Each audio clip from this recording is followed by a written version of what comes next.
Michael D. Cohen, President Trump's personal lawyer, outside the Capitol in September.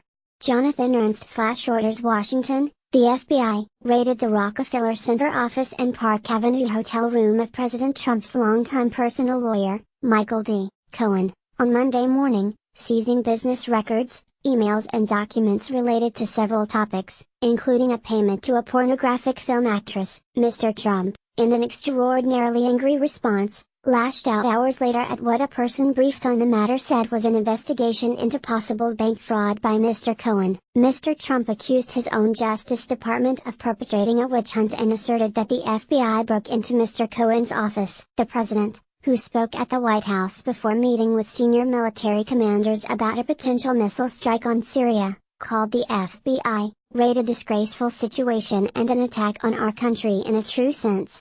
It is not clear how the FBI entered Mr. Cohen's office, but agents had a search warrant and typically would have presented it to office personnel to be let in. The documents identified in the warrant date back years, according to a person briefed on the search. The prosecutors obtained the search warrant after receiving a referral from the special counsel in the Russia investigation, Robert S. Mueller III, according to Mr. Cohen's lawyer, who called the search completely inappropriate and unnecessary.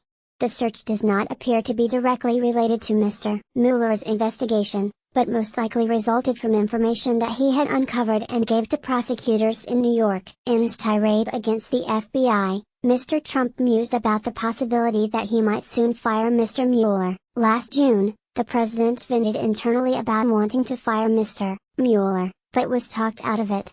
"We'll see what may happen," Mr. Trump said Monday. "Many people have said you should fire him."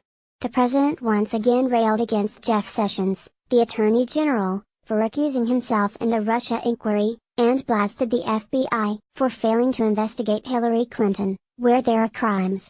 He criticized Rod G. Rosenstein, the Deputy Attorney General, who is overseeing the Russia investigation, and called Mr. Mueller's team the most biased group of people, who he said were mostly Democrats and some Republicans who had worked for President Barack Obama. "That is really now on a whole new level of unfairness," Mr. Cohen's lawyer, Stephen Ryan, confirmed the raids.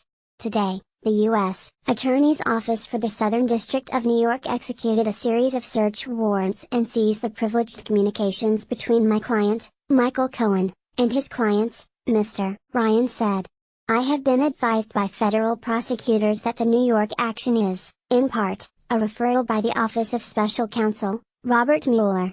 Mr. Sessions appointed the United States Attorney for the Southern District, Jeffrey S. Berman, only in January. Mr. Berman is a former law partner of Rudolph W. Giuliani, a former New York mayor and a supporter of Mr. Trump. The payment to the pornographic film actress, Stephanie Clifford, who is known as Stormy Daniels, is only one of many topics being investigated, according to a person briefed on the search. The FBI also seized emails, tax documents and business records, the person said.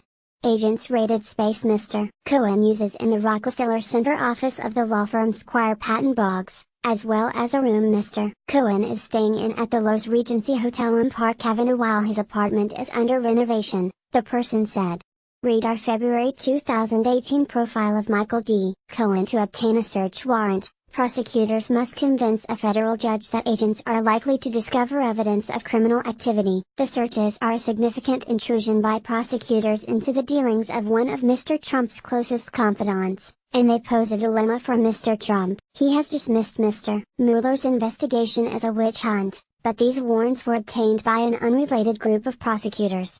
The searches required prior consultation with senior members of Mr. Trump's own Justice Department. Mr. Trump and Mr. Cohen, however, regarded the searches as an effort by Mr. Mueller to use New York's prosecutors as his proxy, according to two people close to the men. The searches open a new front for the Justice Department in its scrutiny of Mr. Trump and his associates. His longtime lawyer is being investigated in Manhattan. His son-in-law, Jared Kushner, is facing scrutiny by prosecutors in Brooklyn. His former campaign chairman is under indictment. His former national security advisor has pleaded guilty to lying, and a pair of former campaign aides are cooperating with Mr. Mueller, meanwhile, wants to interview Mr. Trump about possible obstruction of justice.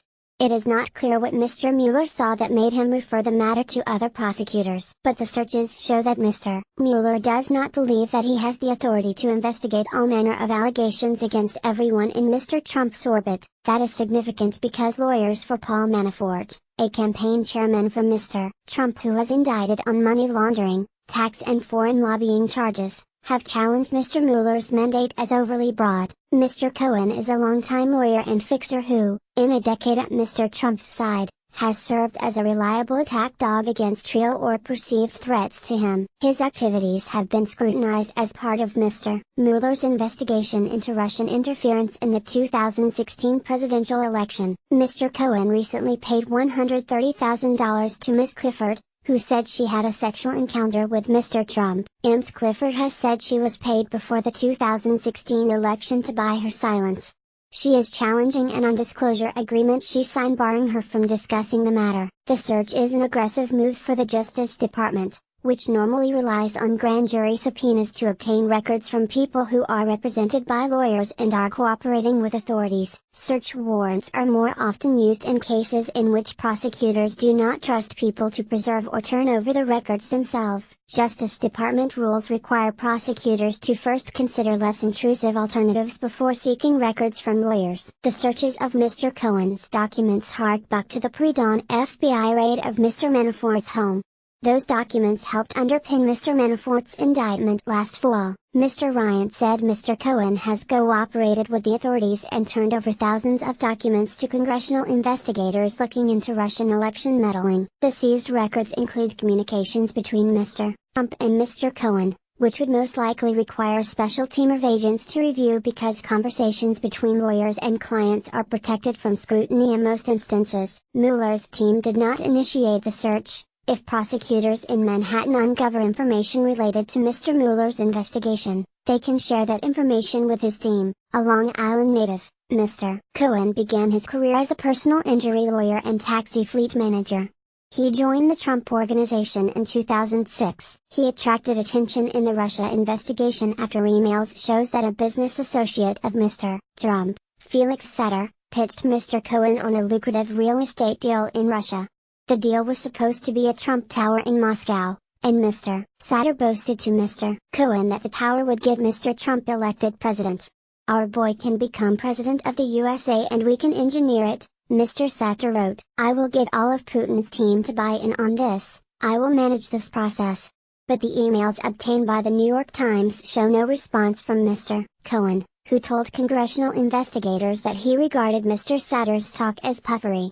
It is not clear how significantly prosecutors view the payment to Ms. Clifford. Mr. Trump has denied knowing about it. And Mr. Cohen has said he paid Ms. Clifford out of his own money.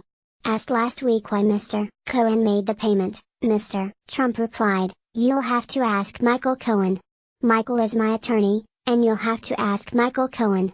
Maggie Haberman contributed reporting from New York, and Michael D. Shear from Washington. A version of this article appears in print on April 10, 2018, on page A1 of the New York edition with the headline, "Scrutiny for Trump's allies as trail of money widens."